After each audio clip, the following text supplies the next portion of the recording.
We begin with a controversy exploding about this video obtained by the CBS 2 investigators. It just now surfaced, even though the man you see here, Eric Lurry, died after being in the custody of Joliet police nearly 6 months ago. It's another example of police departments across the country holding back on critical videos that raise questions about misconduct. Only in this case, it was their own training officer who blew the whistle. CBS 2 investigator Dave Savini spoke exclusively to that officer about breaking the blue wall of silence. Erica, the video he showed me is disturbing. Another black man in the hands of police who ends up dead. This officer, who still works here and blew the whistle anyway, well, in our conversation, what he had to say was remarkable. So he was suffocating?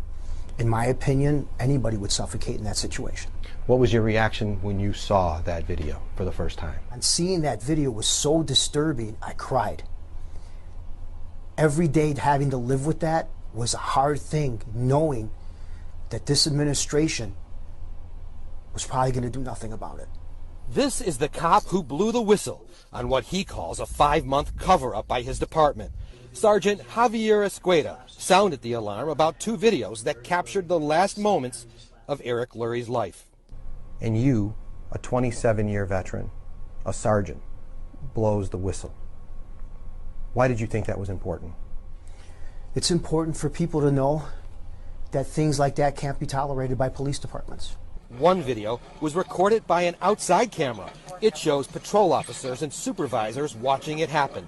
But this camera inside the squad, 7 minutes long, is the most critical in capturing how Lurry was treated, especially during a crucial span where his airway appeared to be obstructed, lasting 1 minute and 38 seconds. It all started when this sergeant, Doug May, in plain clothes and a hooded sweatshirt, enters the vehicle and strikes Lurry in the face. Hey, wake up, bitch! What was the hardest part about watching that you saw? The hardest part of watching that video was watching another fellow sergeant slap him and calling him a bitch on that video, then going straight for his nose, cutting off his airway. When his nose was pinched and held tight shut, what was happening to him at that moment? He's suffocating.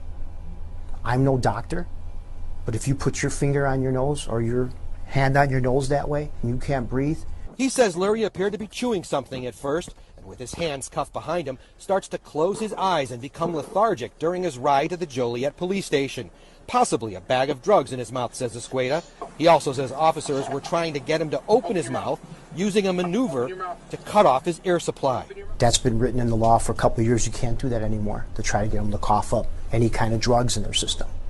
He says the baton inserted into his mouth and toward his throat was also wrong. Was that a violation of police procedure?